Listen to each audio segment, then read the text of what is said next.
of the children's department of the BBC. CBBC and CBeebies form those two departments. CBBC's represents 6 to 12-year-olds, so slightly younger than the iFilms target market, I think, and probably, although fantastically funny and great, probably not quite as appropriate in terms of our audience. CBeebies looks after 0 to 6s, so they're the counterpart for us. As an interactive executive producer, my job is to work with independent production companies to help them stimulate ideas that will work interactively for our audience. And that means that we want to engage with kids to give them great content that they can participate with, engage with, use in the best possible way, have as much fun as they can. But also to represent the ideas that are being commissioned from TV programs. But interactive is my sort of heartland, and Dixi, I think, is a really interesting project because it was solely an interactive proposition.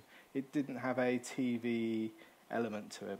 So it was a bold commission for us. It was a new step in terms of doing drama, which is a really important thing. And it was in partnership with Kindle Entertainment, who made the interactive drama. I'm going to show you a little clip of Dixi now that gives you a flavour of what we tried to do. Hey, it's Shari, and I'm coming to you from a crime scene. My life has suddenly become a murder mystery. I mean, well, no one's actually died, and Eve would probably say... I think you're overreacting a bit. That's what she says about spring prom, even though it's less than 3 weeks away and we're all still Billy No dates. And what happened to me is way bigger than that. It all started this weekend when I couldn't get online. Sid, what's wrong with the Wi-Fi? Go away! That's just his way of saying, come in. Sid. Is the internet down? Yes, the internet is broken. But you're online. You made me die and have to sit through respawn lag. What do you want? I can't get onto Dixi. How will people know what you had for lunch? Yeah, I use it for a lot more than that, actually, but I can't get on because you're using all the Wi-Fi. You really have no idea how it works, do you? Oh, whatever. All I know is that I can't sign into Dixi because of your stupid computer game. Yeah, it's a lot more complex than that, actually. It's a combination of strategy, teamwork, and hand-to-eye coordination. Like I said, computer game. Anyway, can I try Dixi on your computer?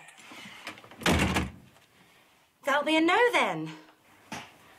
Sherry, don't put your laptop there. We're about to have dinner. Oh, it won't take long. It's just there's a problem with the Wi-Fi in my room. Why would it be better in here? Oh, because it's closer to... Oh, I don't know. I'm just trying anything. All the other sites are loading, but not Dixi. Maybe it's a sign telling you to get off the laptop and do something useful, like set the table. Good one, Mum. Oh, Isla's calling. Try not to do the embarrassing parent thing. ZoMD, Shari. Have you been on Dixi? No, I can't log in. I think the server's down. Sign in as me and go to it that way.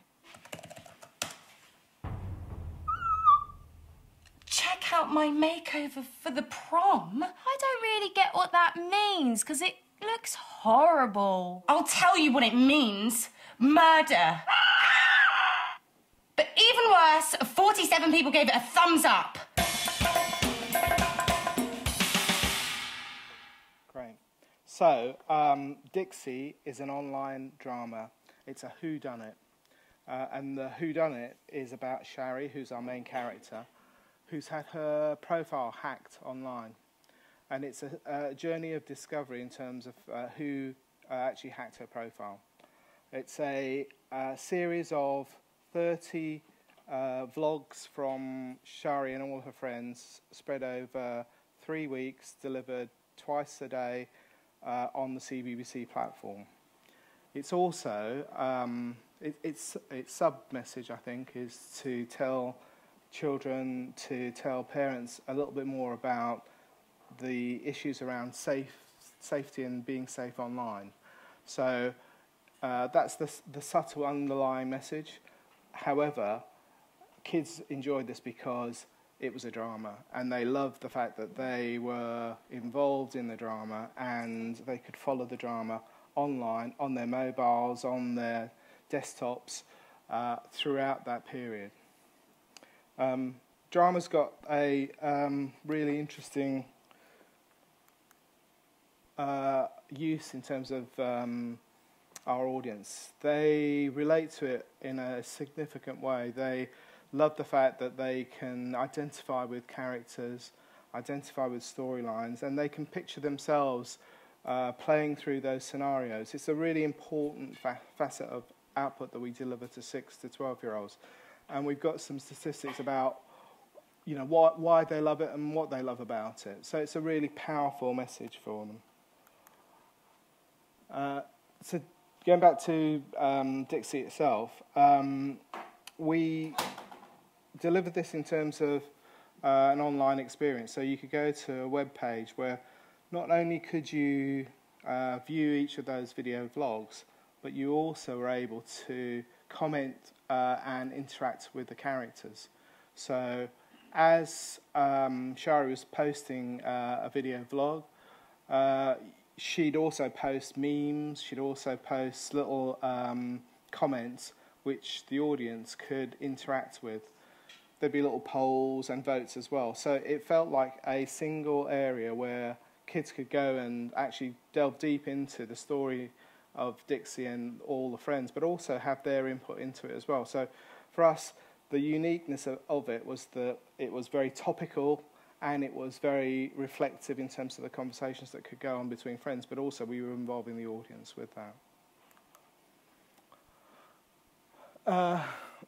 So as I say, the delivery of it was that we had 2 episodes a day.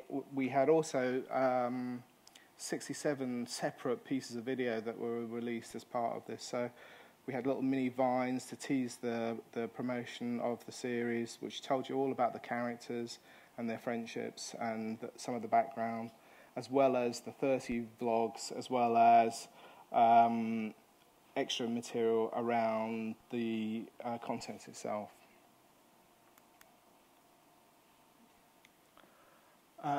This is what the interactive page looked like, and it was very much in a sort of modern style of trying to be more like Netflix, actually.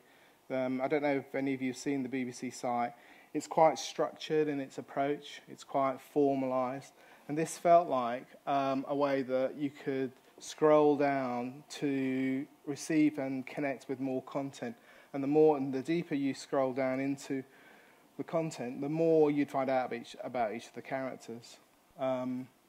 We had a number of features, including the ability to search by day, the ability to find out what each individual friend of Shari was doing, so you could follow the story in multiple different storylines, not just a linear trail of the release.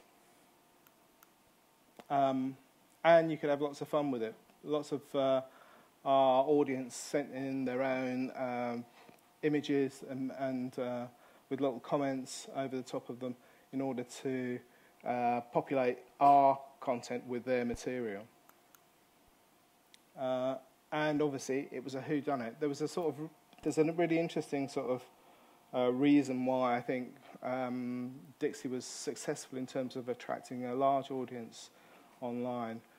And I think that was partly because they empathised with the characters, but also that it was a whodunit. You know, there was a real purpose to solving the story of who'd hacked Shari, and you could take part in discovering that with her. These are a list of all the friends and characters that took part in the drama, and each of those had different little video vlogs attached to them. We also had the comments thread where you could thumbs up and like comments, and you could feel that you were, again, part of the story narrative. And there was a game element to it as well. So as you unlocked content by going to the different pages or following a sequence of video releases, you could unlock extra material beneath the main storyline. Dixi fell as part of the BBC's part of the Safer Internet Day campaign, which is a UK-wide campaign. And it was an important part of that because it was a significant drama and it attracted a significant audience in terms of those people that watched it. The CBBC had lots of other content on the Safer Internet Day, but Dixi was a prominent part of that. So why was it successful? I think that we had over 1.1 million video requests, and I think that's mainly due to the sort of way that you could actually connect to it on your mobiles and on tablets and on desktop. Over 50% of those that viewed the material watched it to 3/4 of the way through each of those video clips. So the engagement for each of the videos was really high, much higher than we normally expect in terms of online video releases. We were getting across the 3 weeks about 150,000 unique browsers, so people watching, and over 3,000 kids commented on the storyline and took part in votes and polls throughout that period. Its key, I think its key characteristics were that it was social. It had that sort of suspense of a whodunit. It was really shot in a way that it was real life, and I think that's what resonated with kids. They could chat in a safe way, and it just felt both rewarding as a sort of drama, but fun to be part of as well. Some of the interesting information that came out of that was that we tried to find out when kids were really accessing our content and on what devices. Predominantly, they were on desktops, but interestingly, the mobile and tablet use was increasing throughout the 3-week period that the videos were released on. The key moments of the day was interesting. We did a 2-fold release in terms of the videos. They were released at 7 a.m. and then between 4 and 6. And we found that whilst kids were sort of getting up early at 7, there was a sort of small spike of activity around that time.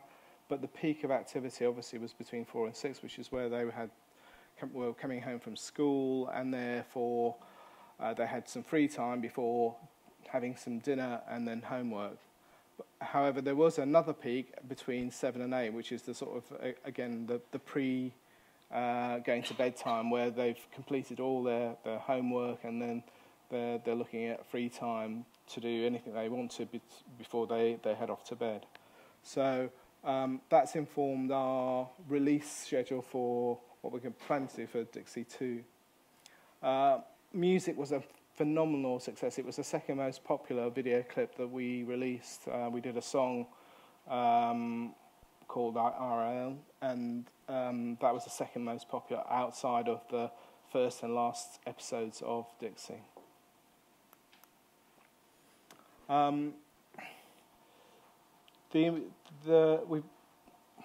We conducted a study as well in terms of the effect of Dixi in terms of our audience, and this was done in tandem with the Safer Internet Day.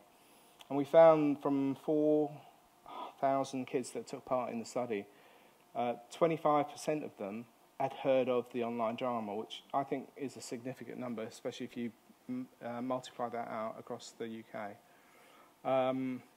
But interestingly, 46% of the 25% actually had identified Dixi as a product and some output that was about being safer online.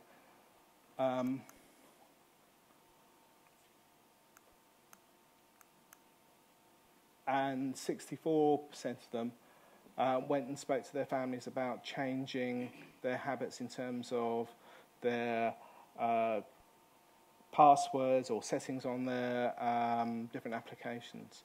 So we've got some really interesting evidence that drama, with a narrative behind it, with some interactivity and participation from kids, actually has driven a change in habit and change in behaviour. And I think that's a really powerful thing, especially when we're trying to get a message out about being safer online.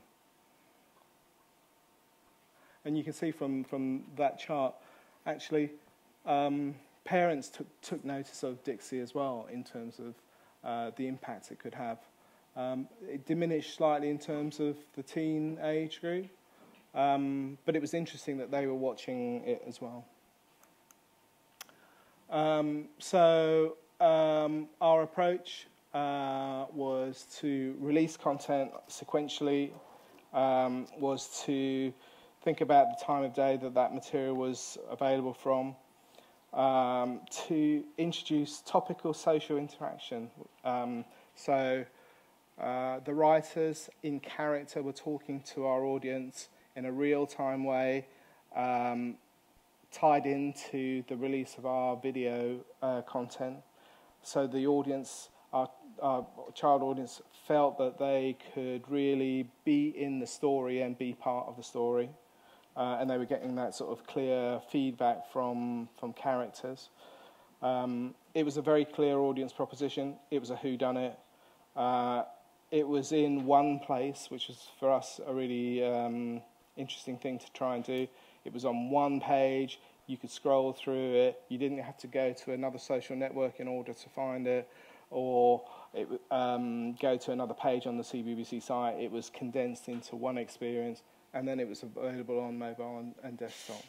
So those were the success points, I think, in terms of what Dixi actually achieved. And it's given us the opportunity to go and do Dixi 2. And we're in production right now, and we're casting for Dixi 2. And we're looking at things like how to improve your settings and how do you set your passwords and other things that will help kids be safer online. Thank you.